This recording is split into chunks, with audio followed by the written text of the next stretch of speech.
جب ہمارے سامنے والا شرمندگی سے زمین میں گھڑتا ہے تو ہمیں خوشی ہوتی ہے، جب ہمارے سامنے بیٹھنے والا شرم سے نظریں جھکاتا ہے تو ہم اپنا قد اونچا محسوس کرتے ہیں، اور جب وقت کا حکمران دیکھتا ہے کہ اب کچھ لوگ رو رہے ہیں، اور جب بڑا آفیسر سمجھتا ہے میں آفیسر کب بنوں گا جب میں اپنے ماتحتوں کو برا بھلا نہ کہہ لوں گا، اور جب ہاتھ میں ڈنڈا پکڑنے والا سمجھتا ہے کہ یہ میں نے کسی کو مارا نہ تو پکڑنے کا معنی کیا ہوا، اور ہاتھ میں بندوق پکڑنے والا کہتا ہے کہ اگر گولی چلی نہ تو اس کو تو زنگ لگ جائے گا، چاہے کسی مظلوم پہ ہی چل جائے، کسی نہتے پہ ہی چل جائے، اور یہاں جو حکمران ہوتے ہیں وہ کہتے ہیں کہ ہم تو ابھی صدمے میں ہیں، آنکھ کھلے گی تو بات کریں گے، نہ ادھر ادھر کی تو بات کر، یہ بتا کہ قافلہ کیوں لٹا، مجھے رہزنوں سے غرض نہیں تیری راہبری کا سوال ہے۔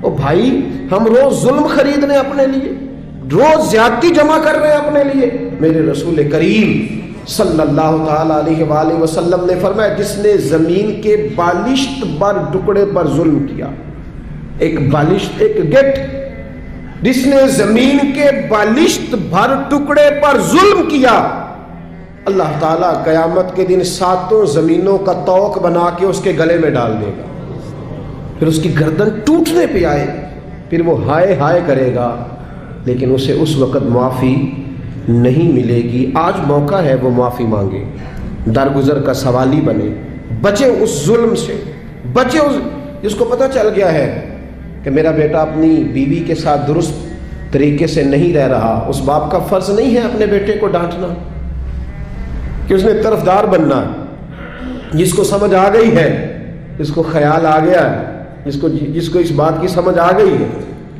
کہ میری بہو کے ساتھ زیادتی ہو رہی ہے یا میری بیٹی کے ساتھ ظلم ہو رہا ہے، تو اگر وہ ساتھ کھڑا ہی نہیں ہو رہا، اور پھر نبی پاک علیہ السلام نے تو ہمیں ہر پہلو پر سمجھایا ہے، میرے کریم محبوب نے تو کوئی ایسی چیز چھوڑی نہیں جو ہمیں سمجھائی نہ جائے۔ اللہ کے حبیب فرماتے ہیں اپنے بھائی کی مدد کرو چاہے وہ ظالم ہو یا مظلوم ہو۔ یا رسول اللہ، مظلوم کی مدد تو سمجھ میں آتی ہے، ظالم کی کیسے مدد کریں؟ تو حضور نے فرمایا اسے ظلم کرنے سے روک دو، یہ تمہاری مدد ہے اس کے لیے، ورنہ جہنم میں چلا جائے، اس کی مدد کرو، اسے روکو۔ جب لوگ ظلم کر رہے ہوتے ہیں تو کہتے ہیں کیسے پتہ چلے گا، ہم چھپ کے کر رہے ہیں، کون ہے دیکھنے والا؟ جب ظلم کر رہے ہوتے ہیں تو کہتے ہیں میں نے وہ سارے جن جگہوں سے میں پکڑا جا سکتا تھا وہ سارے دروازے بند کر کے آیا ہوں، میں نے ہر ایک کو خرید لیا ہے۔ زندگی کے 6 مہینے، 6 سال، 10 سال، 15 سال انہیں محسوس ہوتا ہے کہ کسی کو بھی نہیں پتا چلا، کوئی بھی سامنے نہیں آیا، لیکن میرے بھائی خون پھر خون ہے، یہ ٹپکے گا تو جم جائے گا، دست قاتل پہ جمے یا کف صحرا پہ جمے، یہ جم جایا کرتا ہے۔ ظلم جو ہوتا ہے وہ کبھی بھی اس کے زخم صاف نہیں ہوتے، وہ باقی رہتے ہیں، وہ ہمیشہ موجود رہتے ہیں، ان میں کمی نہیں آتی، اور جس پر ظلم ہوتا ہے اسے کبھی ظلم بھولتا، بولیے ظلم بھولتا خوشی۔ شاہ کسریٰ نے اپنے بچے کو، بیٹے کو، جب ایک ہی اس کا بیٹا تھا تو اس کے دل میں یہ خیال آیا کہ میں اسے علوم و فنون سارے سکھانا چاہتا ہوں۔ اس نے اپنے بیٹے کو گھوڑ سواری بھی سکھائی، تیر اندازی بھی سکھائی، سیاست بھی سکھائی، فن حرب و ضرب بھی سکھایا۔ پھر خیال آیا کہ میرا بیٹا کچھ اخلاق بھی سیکھے، دینداری بھی سیکھے۔ ایک درویش تھے شیخ حسن، ان سے کہا کہ حضرت میں چاہتا ہوں کہ میرے بیٹے کو گھر آ کے پڑھا دیا کریں۔ توجہ ہے میری بات پر؟ میرے بیٹے کو، تو حضرت فرمانے لگے کہ اگر تیرے بیٹے نے پڑھنا ہے تو میں نہیں گھر آؤں گا، وہ میرے گھر آئے گا۔ تو وہ کہنے لگا حضور میں بھی دیکھ ہی رہا تھا، مجھے بھی ایسا خوددار عالم ہی چاہیے تھا، خوددار عالم چاہیے تھا۔ بہرحال حضرت کے گھر وہ پڑھنے جانے لگا تو مسلسل 6 سال وہ طالب علم پڑھنے گیا، اور عام طالب علموں کے ساتھ اس شہزادے نے بیٹھ کر تعلیم حاصل کی۔ جب تعلیم اس کی مکمل ہو گئی، وہ مکمل طور پر فارغ ہو گیا، فنون اس نے پڑھ لیے، علم و ادب اس نے سیکھا، اخلاقی باتیں اس نے سیکھی، دین کے حوالے سے ضروریات سے حضرت نے اس کو آگاہ کیا۔ جب کافی حد تک وہ ان چیزوں کو سمجھنے لگا تو ایک دن بلایا اس کے والد کو کہ اب تیرے بیٹے کی تعلیم مکمل ہوگی۔ اور محدث اعظم پاکستان رحمۃ اللہ تعالی علیہ فرمایا کرتے تھے کہ مجھے میرے استادوں نے جب دستار فضیلت کی تھی تو میں نے وہ پگڑی کا کپڑا سنبھال کے رکھا ہے، اور جب میں مروں گا تو میں نے اپنے بچوں کو وصیت کی ہے کہ مجھے کفن بھی اسی میں دینا، اس لیے کہ میرے اساتذہ نے یہ گواہی دی ہے کہ اب یہ دین کا چھوٹا سا طالب علم بن گیا۔ ایک دن نا جب فارغ ہو گیا تو استاد نے اسپیشل بلایا، کہا شہزادے کوئی کام ہے گھر آؤ، تو وہ طالب علم تھا، وہ گھر آیا۔ جب حضرت کے کمرے میں داخل ہوا تو اندر سے نا انہوں نے کنڈی لگا لی دروازے کی، ہاتھ میں درہ لے لیا، اتنی زور زور سے درے برسائے کہ اس کے وجود پر نشان پڑ گئے، مارتے گئے۔ میری غلطی استاد جی، اس نے کہا چپ کر، غلطی پوچھتا ہے نالائق، پھر مارا بہت مارا، اور جب بہت زیادہ مار لیا تو خود بھی پسینے سے شراب، دروازہ کھولا، چل دوڑ جا۔ شہزادہ تھا نا، باہر کھڑا ہو کے کہنے لگا حضور آپ ظلم کر رہے ہیں، مجھے بتائیں تو صحیح میری غلطی کیا ہے، غلطی بتا کے مارے تو ٹھیک ہوا، فرمایا میں تجھے غلطی بتاؤں گا، چل نکل جا۔ اس نے گھر جا کے اپنے ابا سے کہا بادشاہ سلامت سے کہ استاد جی نے ناجائز مارا ہے۔ بادشاہ سمجھدار تھا، کہنے لگا بیٹا جو قومیں اساتذہ کو کٹہروں میں کھڑا کرتی ہیں وہ کبھی کامیاب نہیں ہوتی، استاد کبھی ناجائز نہیں مارا۔ اگر فزکس کیمسٹری کا ہو تو وہ ناجائز نہیں مارتا، لیکن اگر 8,000 کا مولوی ہو تو پھر وہ ناجائز ہی مارتا ہے۔ پھر سویرے اماں آئی جاتی ہے، کہتی تو مسیتے رہنا ہے کہ جا جانا ہے، 8,000 تنخواہ ہے تو میرا 60 کروڑ کا منڈا ہے، میں غلط نہیں کہہ رہا، میں صحیح کہہ رہا ہوں۔ وہ اگر فزکس کا استاد ہو نا جو 10,000 روپیہ لیتا ہے تو پھر تو ٹھیک ہے، لیکن اگر بیچارہ غریب امام مسجد ہو تو پھر تو وہ شہزادے کو آگ نہیں لگا سکتا۔ یہ تقسیم ہے ہماری، یہ ظلم ہے۔ تو بادشاہ نے کہا کہ بیٹا اساتذہ ناجائز نہیں مارتے، تیری کوئی غلطی ہوگی جس کی تجھے نہیں خبر، استاد جانتے۔ اس نے کہا نہیں ابا میں وہاں رہا ہوں، کوئی بات ہوتی تو مجھے بھی پتہ ہوتی، اور پھر اگر اتنی سخت بات تھی جس پہ اتنا مارا کہ میرے وجود پہ نشان پڑ گئے، مجھے بتایا جاتا۔ اس نے کہا بہرحال میں تیرے استاد کو کٹہرے میں کھڑا نہیں کر سکتا، وہ تیرا استاد ہے، بڑے لوگ ایسی باتیں کرتے تھے۔ اب اس نے اپنی اماں سے کہا کہ اماں میرے دل سے بات نہیں جاتی، میرے ساتھ ظلم ہوا ہے، استاد نے قصداً مارا ہے، بلا وجہ مارا ہے، تعلیم سے فارغ ہونے کے بعد مارا ہے، سمجھ نہیں آتی۔ تو اماں کہنے لگی بیٹا تیرے ابا نے نہ کر دیا تو اب ہاں کون کرائے گا؟ اور بادشاہ سلامت ہے، سخت مزاج آدمی ہے، میرا بیٹا تو صبر ہی کر۔ بچے نے صبر تو کر لیا پر اندر سے بات گئی نہیں، ظلم ہوا تھا نا۔ 30-35 سال بیت گئے، اس کے باپ کا انتقال ہوا تو وہ بادشاہ بن گیا۔ شیخ حسن بوڑھے ہو گئے تھے، یہ بھویں سفید ہو کے جھک گئی تھی، دونوں ہاتھوں سے لاٹھی پکڑتے تھے پھر بھی مشکل سے چلتے تھے۔ پہلے دن تخت نشین ہو کے شہزادے نے پہلا حکم یہ جاری کیا کہ میرے استاد کو حاضر کرو۔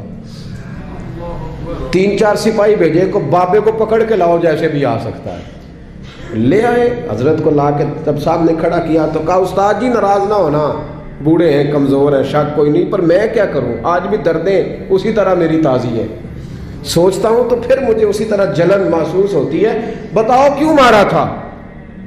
تو شیخ حسن رو پڑے، کہنے لگے بیٹے بس اللہ سے میں نے دعا کی تھی کہ اس دن کے لیے مجھے زندہ رکھے، وہ دن آ گیا، میں نے آج کے دن کے لیے تجھے مارا تھا، بس آج جو دن آیا اسی لیے مارا۔ کہا حضور کیا مطلب؟ اب فرمانے لگے کتنی دیر ہو گئی تجھے مار پڑے ہوئے؟ کہا 35 سال۔ آج کیوں بلایا ہے؟ بھولا تو نہیں نا 35 سالوں میں؟ کہا حضور نہیں بھولا، تو آج کیوں بلایا؟ کہا میں آج صاحب اختیار ہوا ہوں تو بلا لیا۔ تو آپ فرمانے لگے بیٹے مجھے پتا تھا ایک دن تو بادشاہ بنے گا، اس لیے تجھے مارا تھا، ناجائز نہ کسی کے ساتھ ظلم کرنا۔ اگر تجھے 35 سال نہیں نہ بھولا تو جس کے ساتھ تو ظلم کرے گا اسے بھی قیامت تک نہیں بھولے گا۔ اور فرمایا آج تو با اختیار ہوا ہے تو تو نے مجھے کٹہرے میں بلا لیا ہے، قیامت کے دن اللہ سارے مظلوموں کو با اختیار کر دے گا، سارے مظلوم با اختیار ہوں گے اور سارے ظالم کٹہروں میں کھڑے ہوں گے، پھر تجھ سے ایک ایک بات کا حساب پوچھیں گے۔ شہزادہ کھل کے رویا، استادوں کی دست بوسی کی، تحائف دیے، کہنے لگا رب آپ کا بھلا کرے، آپ نے مجھے صرف علم نہیں سکھایا، تجربہ کر کے مجھے آپ نے علم محسوس کرنا بھی بتا دیا، مجھے احساس ہو گیا کس طرح کر کہ بھئی یہ نہیں بھولا کرتا، آپ یقین کریں یہ نہیں بھولتا۔ کسی کو لوگ گالی دے دیتے ہیں نا، گالی، وہ غریب آدمی ہوتا ہے بیچارہ، چھوٹا آدمی، وہ جواب نہیں دے پاتا، لیکن جب اس شخص کے، اس چودھری کے، سیٹ کا مسجد میں جنازے کا بھی اعلان ہوتا ہے تو پھر بھی گالی یاد آتی ہے، ہاں یہ نہیں بولتی، کیا کرے، ظلم جو کیا ہے، غلط گالی جو نکالی، لوگ جنازہ پڑھنے تک چلے جاتے۔ حضرت وہب ابن منبہ رحمۃ اللہ علیہ فرماتے ہیں بنی اسرائیل کا ایک بادشاہ تھا، محل اس نے اپنا تعمیر کرنا تھا۔ یہاں ہمارے ہاں پتہ کیا ہوتا ہے، یہاں ہمارے ہاں اللہ تعالیٰ خیر کرے پورے کے پورے گاؤں سوسائٹیاں بنانے کے لیے اٹھا دیے جاتے ہیں۔ یہاں کہتے ہیں کہ ہم باؤنڈری کرنے لگے ہیں، اگر زمین ہمیں نہیں دو گے تو بند کر دیں گے راستہ ہی تمہارا، کیونکہ ہم نے آگے سے بھی خرید لی اور پیچھے سے بھی۔ کس نے اجازت دی؟ نبی پاک صلی اللہ علیہ وسلم نے تو کہا جو رستے کا خالی نشان مٹائے وہ بھی لعنتی ہے، جو نشان مٹا دے اور جو رستہ ہی کسی کا بند کر دے۔ لیکن چونکہ اس کے پاس دولت ہے اور اوپر تک اس کے ہاتھ مل گئے، اب اسے کو منع کر سکتا ہے؟ اور اتنے بڑے آدمی کا تو کوئی نام لے کے بھی بات نہیں کر سکتا، ڈر آتا ہے، اس لیے کہ بڑی لمبی دور دور تک ان کی باتیں ملی ہوئی ہیں لوگوں کے ساتھ، لوگ ذکر کرنا بھی پسند نہیں کرتے۔ وہب ابن منبہ رحمۃ اللہ تعالیٰ علیہ فرماتے بنی اسرائیل کا ایک بادشاہ اپنا محل بنا رہا تھا، ایک بوڑھی عورت کی کٹیا بھی محل میں آ گئی، جھونپڑی، بیوہ عورت ہے، لاوارث ہے، اولاد کوئی نہیں۔ بادشاہ نے اس کو کہا کہ اماں جتنے پیسے تو کہے گی نا میں دے دوں گا، میرے ہاتھ بیچ ڈال۔ تو کہنے لگی میں دیہاتی عورت ہوں، پتہ ہے نا بچے ٹاؤن میں چلے جاتے ہیں پر ابا کہتا ہے مجھے گاؤں میں رہنے دو، اماں کہتی ہے کہ میرا یہیں دل لگتا ہے، میں یہیں ٹھیک ہوں۔ اس نے کہا بادشاہ میں پکا ہوا پھل ہوں، کسی وقت بھی گر جاؤں گی، جب میں مر جاؤں گی تو تیرا ہی ہے، میرا کون سا کوئی آگے پیچھے ہے، نہ اولاد ہے نہ کچھ اور ہے، تجھے مل جائے گا، لیکن میں بیاہ کے یہاں آئی تھی، دل کرتا ہے جنازہ اسی جھونپڑی سے نکلے تو مجھے پڑی رہنے دے، میں تیرا کچھ نہیں بگاڑتی۔ اس نے کہا وہ نقشہ میرا خراب ہوتا ہے، کئی لوگوں کا نقشہ، ہاں بڑے لوگوں کے نقشے خراب ہوتے ہیں، یہ نہیں پتا کہ اگر ظلم کرو گے تو قبر کا نقشہ بھی خراب ہو جائے گا، قبر کا نقشہ بھی خراب ہو۔ کہا میرا نقشہ خراب ہوتا ہے، رستے میں آتا ہے نا تیرا وہ جھونپڑا کچا مکان، تو اٹھا اس کو۔ بوڑھے لوگ بیچارے کمزور لوگ، اماں اپنے گھر کے ساتھ جوڑ کے بیٹھ گئی، آرزوؤں کا مسکن تھا، تن کا گھر جمع کر کے گھر بنایا تھا، اماں باہر ہی نہیں جاتی، اگر میں گئی تو میرا گھر گرا نہ دیا جائے۔ لیکن انسان کتنے دن بیٹھ سکتا ہے، کئی دن گھر سے چمٹی رہی، آخر ایک دن انسانی ضرورت کی خاطر گھر سے باہر نکلی، چند گھنٹے دور گئی تھی، بادشاہ نے پہلے سے بندوبست کیا تھا کہ جیسے نکل جائے نا تو بلڈوزر چلا دینا، جو اس وقت سہولت تھی، گرانا فٹافٹ۔ ہم کو پتا جنہوں نے قبضہ کرنا ہوتا ہے وہ تو رات کو دیواریں بنا کے چھت بھی ڈال لیتے ہیں، جنہوں نے قبضہ کرنا ہوتا ہے نا جی، اور رات میں ہی ساری تیاری مکمل ہوتی ہے، دیواریں چن کے اور چھت بھی ڈل جاتی ہے، تالا بھی لگ جاتا ہے، گیٹ بھی، سب کچھ ٹھیک ہو جاتا ہے، راتوں رات ہی نظام ہو جاتا ہے۔ فوراً گرا دیا اس کا مکان۔ اماں چند گھنٹوں کے بعد آئی، حضرت وہب ابن منبہ کہتے ہیں پھر اس نے جو دعا مانگی تو پھر ہل گئے زمین و آسمان۔ بوڑھی تھی نا اور مظلوم تھی، اور میرے نبی کریم علیہ السلام نے فرمایا جب مظلوم ہاتھ اٹھاتا ہے تو پھر رب کریم اس کی دعا کو ضرور قبول فرماتا ہے۔ اس عورت نے ہاتھ اٹھائے اور دعا مانگی، کہنے لگی اے اللہ میں تو موجود نہیں تھی پر تو موجود تھا نا، عرش کے مالک میں تو موجود نہیں تھی پر تو موجود تھا، مالک تیرے ہوتے ہوئے میرا غریب کا گھر گر گیا۔ رب کریم نے حضرت جبریل امین کو حکم دیا کہ ذرا دوڑ کے جاؤ اور اس بادشاہ کا محل اٹھا کے اس کے اوپر گرا دے اور یہ بستی تباہ کر دے۔ جن لوگوں نے ایک مظلوم کی ساری کٹیاں بہا دی، کہا وہ محل، وہ مستری، وہ ساتھ شامل ہونے والے، وہ انجینئر، وہ ایک ہی جگہ تباہ کر دیے گئے۔